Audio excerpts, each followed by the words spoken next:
Hey, good morning. It's Mark Schultz and Susan Schultz, and we are here with Recovery in Aviation from Digital Aircraft, and we're going to be talking about growth in aviation today. Hey, but we have a special, interesting topic we're going to have today. Hey, do ladies have a place in aerospace today? Of course. We're going to have silly question. We're going to have an interesting discussion here today about ladies in aerospace, and we have an amazing speaker that's going to be here today. It's Fiona Mckay.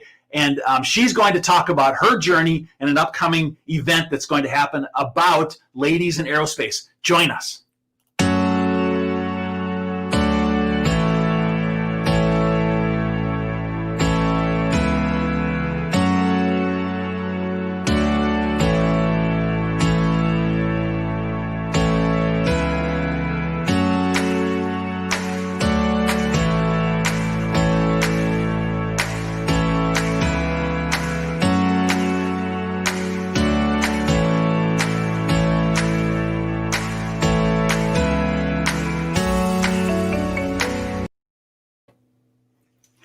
All right, here we're back, and Susan, we're going to have this dynamic discussion here this morning about ladies and women in aviation. Great topic. You just did a panel 2 weeks ago on that, didn't you? I did, Women in Aviation panel, with Erica Armstrong and Stephanie Baccaros. It was awesome. She was with Aerospace Unlimited and the Air Crew Academy. It was really a good discussion. And today we're going to continue that discussion with a discussion about leading ladies in aerospace. And without any further discussion, let's just bring Fiona right in and let's have a discussion. Hi, Fiona. Good morning. Hi, Fiona. Good morning, Mark. I am so excited to be here. And Susan, great to have you join us too. Yeah, thanks. Awesome. Very, very good. Hey, Fiona, where are you located? Where is the broadcast coming from today? I'm based in Carnation, Washington, just outside of Seattle. That's to the east of Seattle. Close to us. Yeah, we're over in the west of Seattle. Hey, we got a lot of smoke around here today. People are seeing all these fires out there. Do you have some smoke out there in your area? Oh, yeah, we certainly do. I'm certainly not able to join my lake today. Yeah, it's terrible. For those of you that are wondering, there's a lot of wildfires out here today, and not in this specific area. We're not in any kind of danger, but all along the West Coast. And our heart goes out to those people, and we have a lot of smoke, and so air quality is really bad. Yeah, air quality is really bad, and so think about those people because they're having a difficult time right now. But hey, let's jump into our conversation here this morning. Fiona, who are you and what do you do? Well, I am a courageous leadership expert, and I deliver that through coaching, training, and keynote speaking. So I work with a lot of big companies, and one of the key things to being a courageous leader, I believe, is being a stand for diversity. So I'm very, very passionate about women in aerospace. Awesome. That's important. That's because there's not a lot of women in aerospace right now. No, there's a lot of statistics out there. It's not actually clear how many there are. Some of them say about 20%, some of them say 10%. I think it just depends on which area you're looking at, but yeah, very, very low. Right. Yeah. So Susan, I think you had looked at some stats, before our summit we did a couple of weeks ago. And what was that number you came up with? Well, 7% were women pilots. Oh, pilots. Overall. Okay. And then with engineering in the US anyway, it was 10%. So it's kind of a low number. Yeah. And so when I started engineering, it was only 5%. So not a real big increase. Yeah. Hey, speaking of pilots, I got a little picture here I wanted to throw up. I got a question here. Is it Fiona? Who are these three people in this picture here? They would happen to be me. And that is a confident, resilient woman that does not give up on women in aerospace. I love it. Great. Are you a pilot, Fiona? Well, I have 30 hours under my belt. I can take off, I can land. It's just the cross-country stuff that I'm not yet able to do. That's great. I've always wanted to be a pilot, but first time I went up, this guy who is my husband, by the way, if you guys didn't know that, actually made me throw up, literally. Oh, she just shared that. I actually enjoy roller coasters and turbulence, so it's quite fun. You know what the worst part was, though, Fiona, is I didn't have a six sack in the airplane, and that made it really bad. Oh no! Yeah, we weren't even married. We weren't even married yet. That was one of our first dates. I think it was the first date. It wasn't good. It wasn't good. Hey, let's get off that subject. Hey, what are you flying there? What kind of an airplane is that? That's a Cessna 150. All right. Okay. Hey, a 150 or a 152? Oh, 152, sorry. Okay. Well, the reason I'm asking is because the very first airplane I trained in, I was 15 years old, and it was a 150. And so, the early versions, it was a 150 Aerobat is what it was, Yeah. And, so anyway, I actually trained in that airplane many, many years ago. Oh, Yeah. fantastic. Yeah, that's great. So Fiona, tell us more about yourself. I'd like to know more about your story. Is that Fiona? I like your accent. Where does that come from? So I am from the north of England, and I find my accent to be very powerful over here. It is. So you're originally from the UK, and how did you get to the US, and what are you doing right now? Just basically, how did you get over here? Tell us a little bit of background. Well, I started working for Rolls-Royce back in 2007 in operations, and moved around. And in 2013, I ended up moving out to Seattle as the customer business director to Boeing. So I was looking after the Boeing account for several years. One of my favorite jobs ever. Okay, all right. So, what exactly does that mean that you were working on? You were a rep for Rolls-Royce. I don't really know exactly what that means. What does that mean?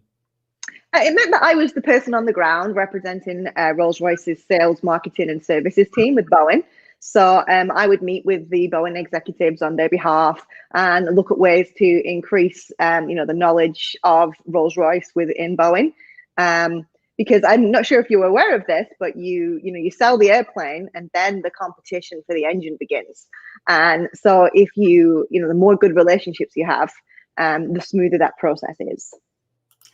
So Fiona, what was your background? How did you get into working for Rolls-Royce? Well, actually, my background, I have a biology degree. I graduated from Oxford back in 2005, and I was attracted to Rolls-Royce by my ego, to be honest. I was like, well, I'm going to go work for Rolls-Royce. And in my interview with the supply chain team, they said to me, why are you applying to work in supply chain in aerospace? And I said, well, supply chains are like ecosystems. You disrupt one part, the rest of it can be affected. And they loved it and joined Rolls-Royce, and the rest is history. That's great. I love that. Your background in biology. I was biomedical engineering. So yeah. But you were able to get in. Yeah. People kind of. Well, I was going to say, people kind of have an impression that that you have to have a very specific background to get into aviation aerospace. Yeah. And I see two people in front of me here that had original early education that was outside of aviation aerospace, yet moved right into that. So I just wanted to tell people out there that think about the directions that they want to go. Is that there's so much opportunity that exists for people. Is you don't have to be like an aeronautical engineer to go into aviation, for example. Aviation aerospace is right. just absolutely.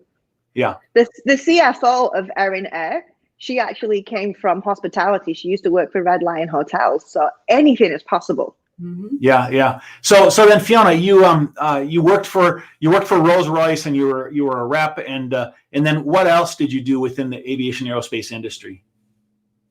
Well, I was then headhunted by another company, and found there to be some quite stark differences between US and UK companies, or at least my experience at Rolls-Royce. What were those? I found them to be a little bit more hierarchical and less diverse. I think I was 32 years old when I joined this new company, and I was the first woman and the youngest person to ever do that job. And it was just a very different environment to what I'd experienced at Rolls-Royce. Wow. So you're saying that there were more women where you were working at Rolls-Royce in the UK than in the United States that you were experiencing? In terms of sales and marketing, at least, I found that nobody really looked like me.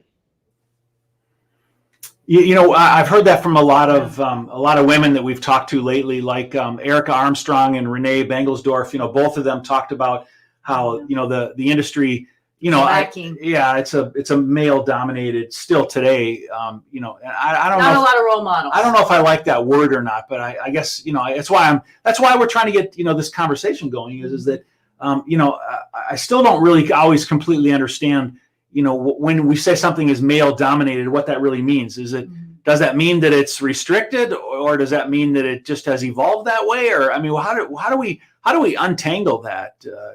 Fiona, what is your opinion on that?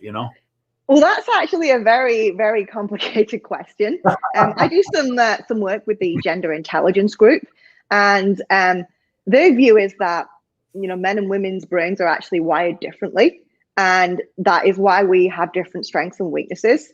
But unfortunately, a lot of modern business was designed in the Industrial Revolution when it was mostly men, and so the systems, the structures, the cultures, they really focus much more on what men bring to the table rather than what women bring to the table. I think quite often men and women bring the same thing to the table, but it's expressed in different ways. And that is so important in creating that understanding, because I have seen plenty of male-female teams that understand each other and get on well together. And it's just dynamic when you have that. So, Fiona, when you found yourself in the workplace, then you came from the EU over there, from the UK here to the US, and you saw some differences in culture and style, and differences in companies. And I know that every company has its own culture, and so not only did you experience a change in European to US culture, you experienced differences in company culture. Is that, can you talk to us a little bit about some of the challenges or struggles that represented? For somebody just in general, maybe, and then maybe as a woman in that place? Yeah, well, in Rolls-Royce, when I look back on it now, I made my career by being a disruptor. I would go into departments and I would see what needed to change, and I would influence that change. And often that was, all the way from my peers up to executive level. But I found that in a US company, it was more, sit down, earn your stripes, stay in line. And so a lot of my talents weren't being utilized. And I was finding it difficult to even get the opportunity to have people know about my talents, because it was very difficult to network with my male colleagues. I was literally the only woman doing the job. Fiona, do you think so? I know that there's challenges, that being a woman represents in that space, but are those challenges of being in a big company, or are those challenges of being a woman in a big company, or is it a combination of all of the above? I'd say it's a combination of all of the above. I do think in smaller companies, they do tend to be less hierarchical and issues bubble to the surface much quicker. But I know that it's been challenging for a lot of my female peers in smaller companies. So I don't think it's unique to big companies. It's intensified there.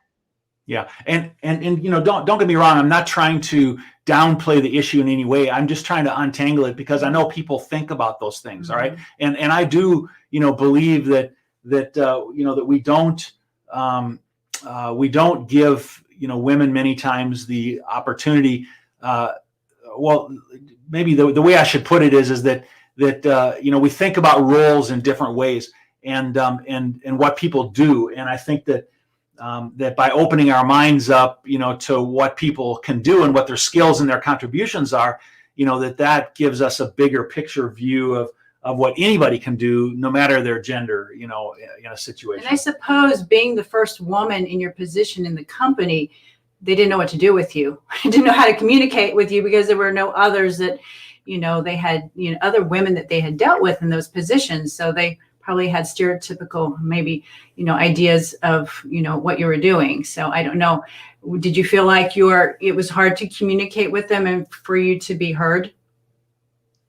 Yes, it was. And I'm really interested in what you said about other women, because that brings me to another issue, which is that a lot of women, including myself, to get to those positions of success, we actually take on male behaviors.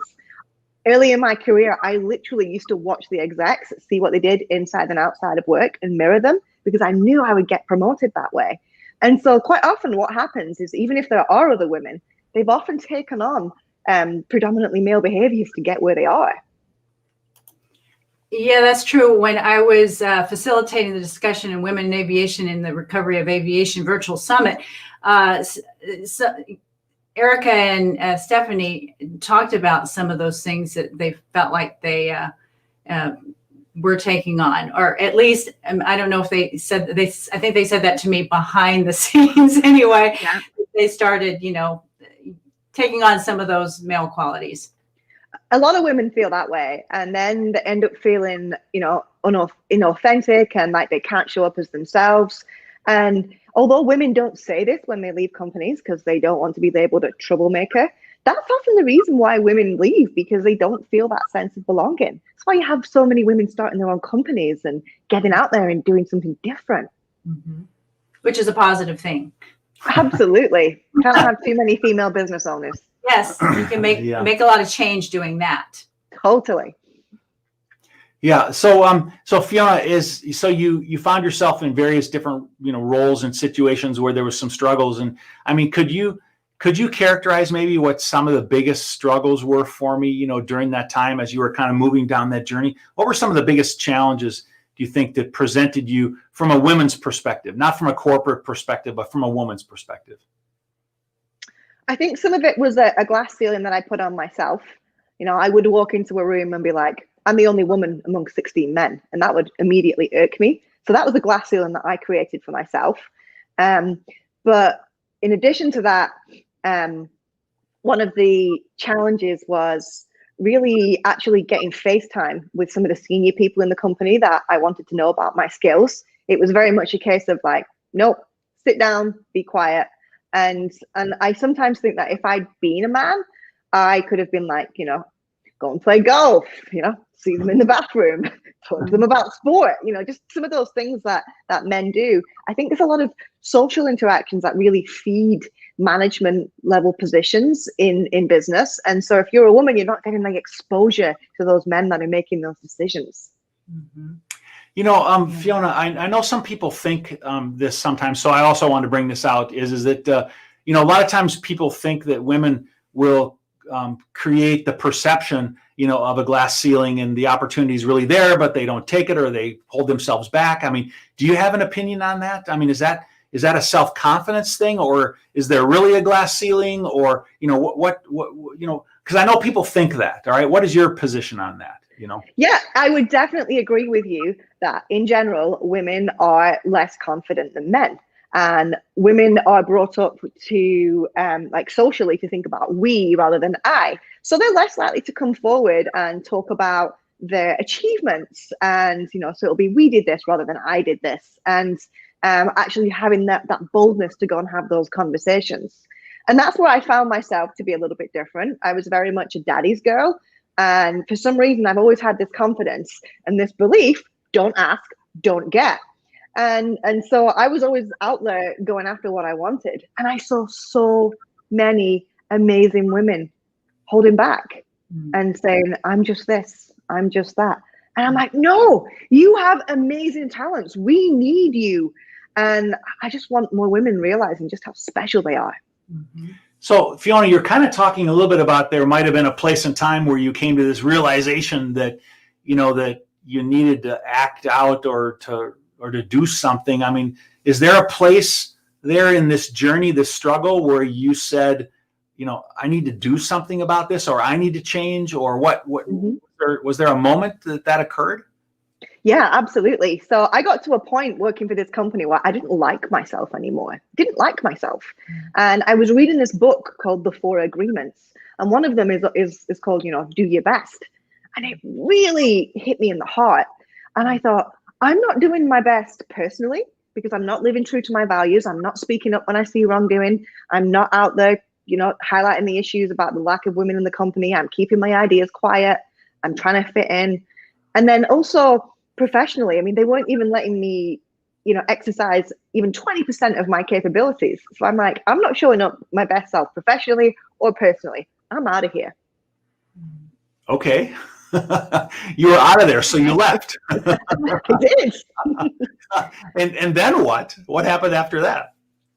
Well, I trained as a coach because what I really wanted to do is I wanted to have a bigger impact rather than just within one company. So I trained as an executive coach, and oh my God, I love coaching men, especially men that want to relate better to women.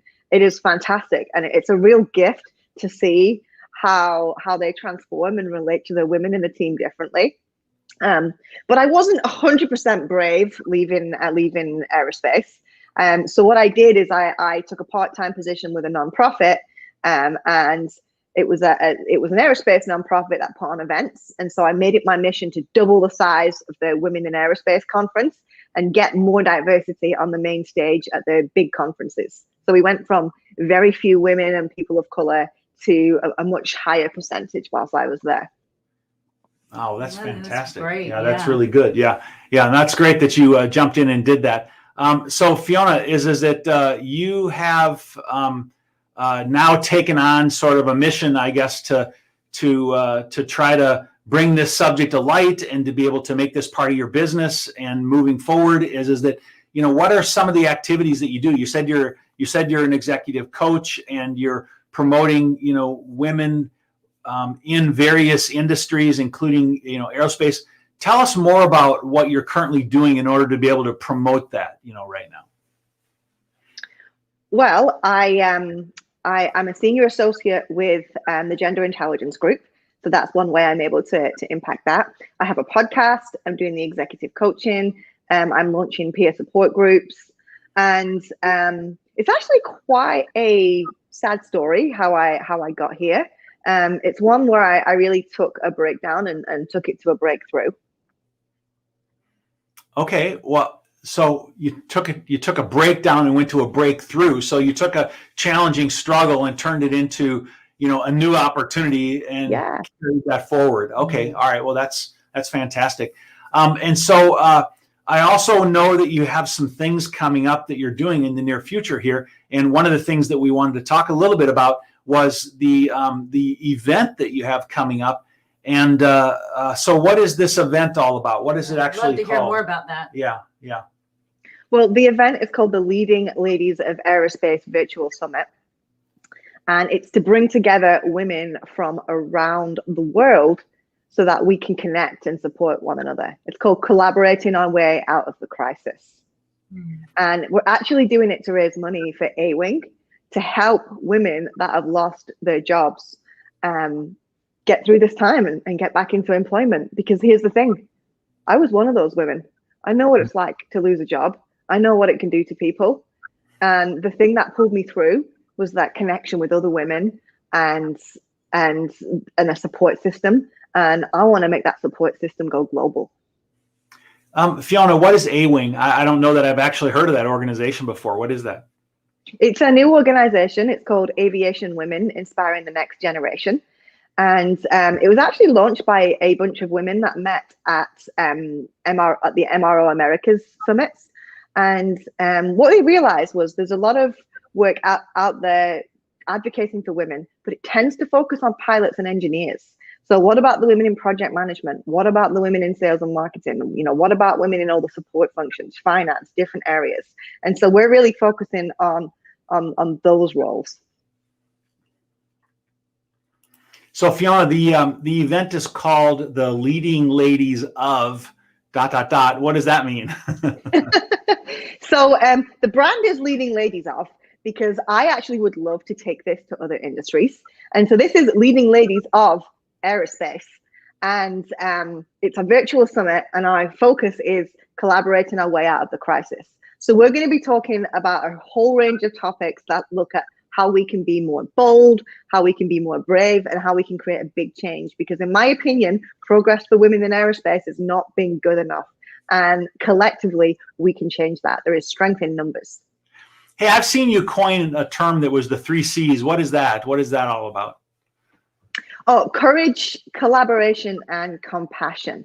And we're actually going to have 3 amazing women talking about this. We've got Hui Tran, who is the director of aeronautics at NASA. She actually came over here as a Vietnamese refugee, and now she's the director of aeronautics at NASA. I mean, wow.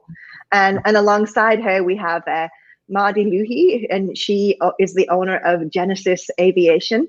Cuban immigrant, American dream, beautiful woman, just adore her inside and out. And then Fariba Alamdari, she's an old friend that I met in my Boeing days. She was the vice president of marketing for Boeing, and she's also a TED talker. And so these three women are going to share their journey to the top and how compassion, collaboration, and courage enabled them to get there. Those are some pretty powerful, stories there. Very powerful. Very, very powerful. Hey, Fiona, I've seen on social media this confident Fiona standing next to these three ladies here. What is this? What are the three Mckays there? What is that? Yeah. Do you like my cowboy hat? Yes, I do. Yeah, right. Yeah. So it just amused me with this conference that we happen to have three women out of the 18 women with the surname Mckay. And so we have Allison Mckay. She is the CEO of Women in Aviation International, and she's also on the Department of Transport for the US government. She's actually on the Women in Aerospace panel that's looking to increase the number of women in aerospace. And then we have Rachel Mckay, who started with Lockheed Martin, moved to In Situ, which is owned by Boeing, and now she works for this really exciting startup called Overwatch Imaging. We don't believe the three of us are related, but you never know. But we find it very amusing that there is three Mckays because it's quite an unusual name. You're from the same clan, anyway. We are from the same clan. We're from Clan McGregor. I love it. Okay. Oh, that's funny. So, but I also understand that you have a lot of other speakers that are actually going to be speaking at this conference as well, at this virtual summit. Oh yes, we have Vanessa Blacknell Jameson. She is the chairwoman of the Organization of Black Aerospace Professionals, and she's so inspirational. And then we have Casey Madsen from Boeing. She's the PA program director, and we have Ann Justice from Standard Aero. She actually built her own company, Safe Fuel Systems, that was sold to Standard Aero. And then just all these amazing women. I mean, I can name them all for you right now, but I probably run out of time. Fiona, what's the point of doing this virtual summit? What is the outcome of it? If someone were to participate in that, what is your vision? What is the message you're trying to get across, and what are you trying to engage with people on?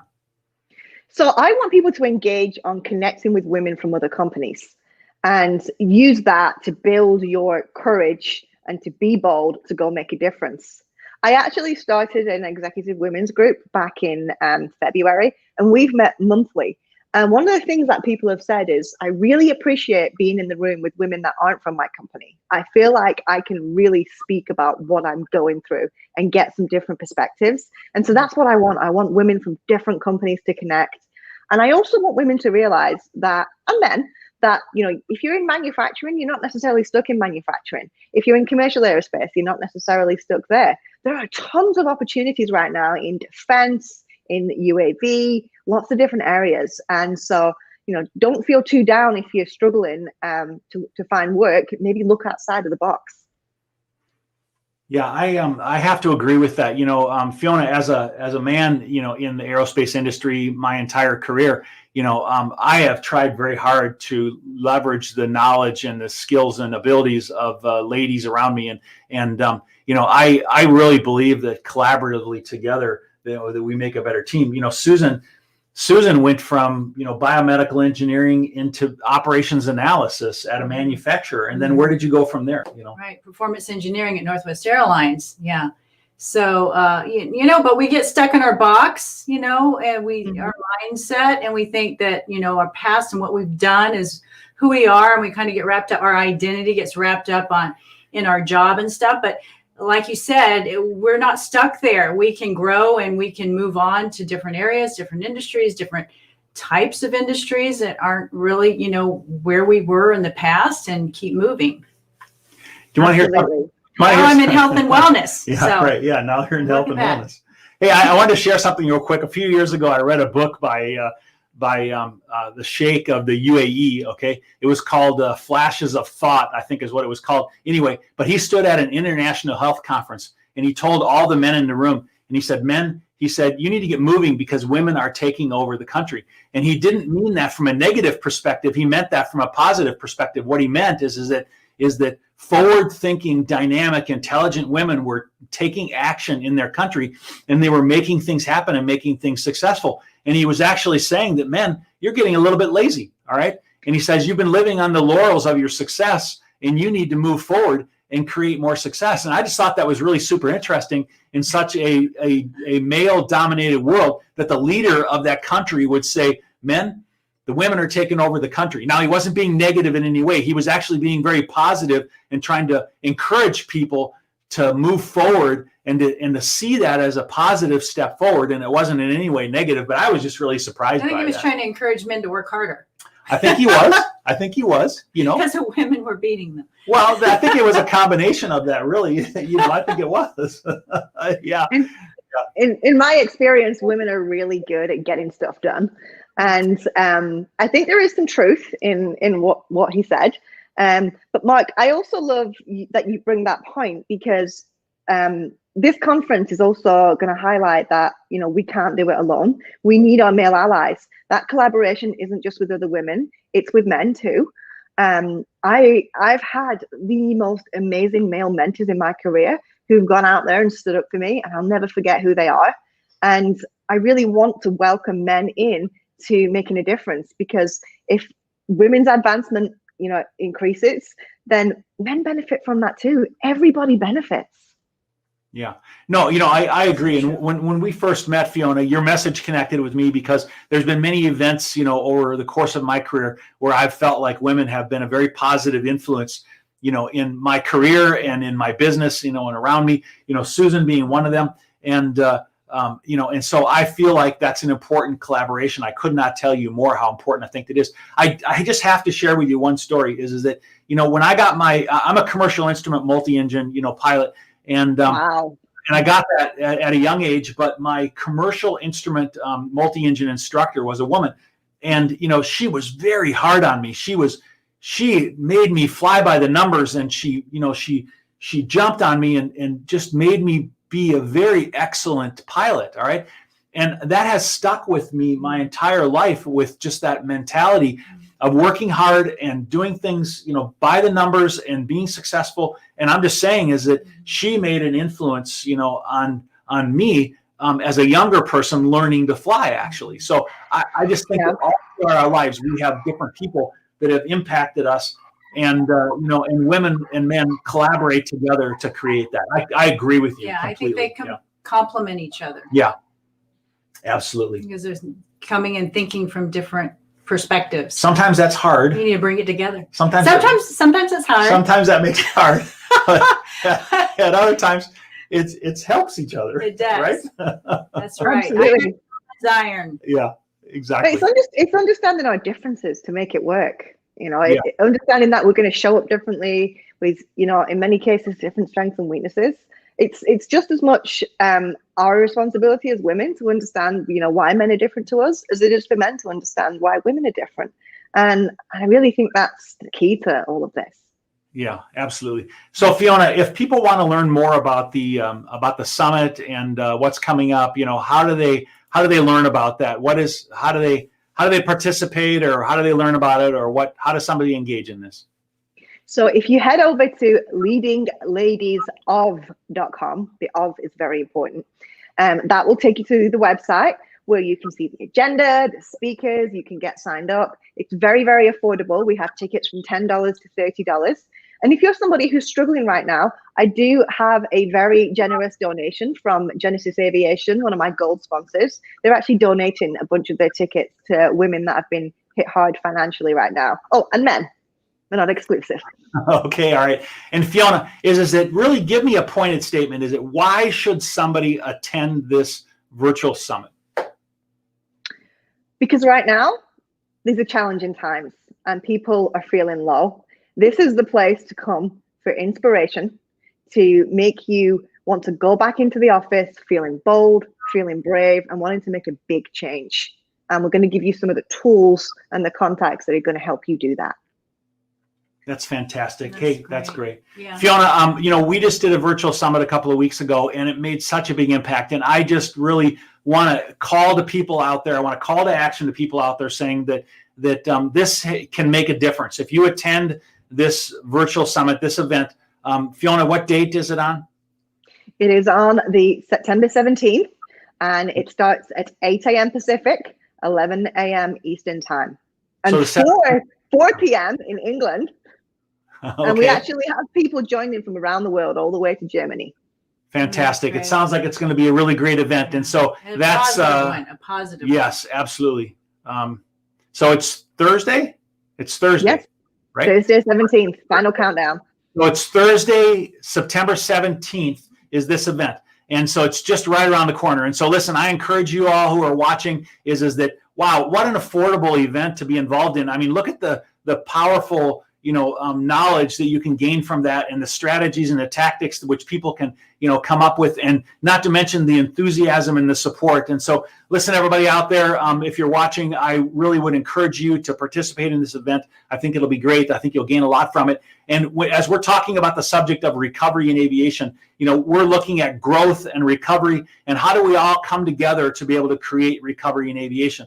And Fiona, you are definitely supporting that entire theme. And it's really exciting for me to see people like yourself jumping in and really doing that. And so I wanted to just thank you for what you're doing in the aviation industry, aerospace industry, and really supporting, the moving forward of people within the industry. You're a catalyst. Yeah. I am. Thank you for the acknowledgement. I appreciate it. Absolutely. So, hey, listen, everybody, we're going to wrap up this broadcast today. And I just wanted to tell you, thank you for joining us today. It was really a great discussion to be able to have with you, Fiona.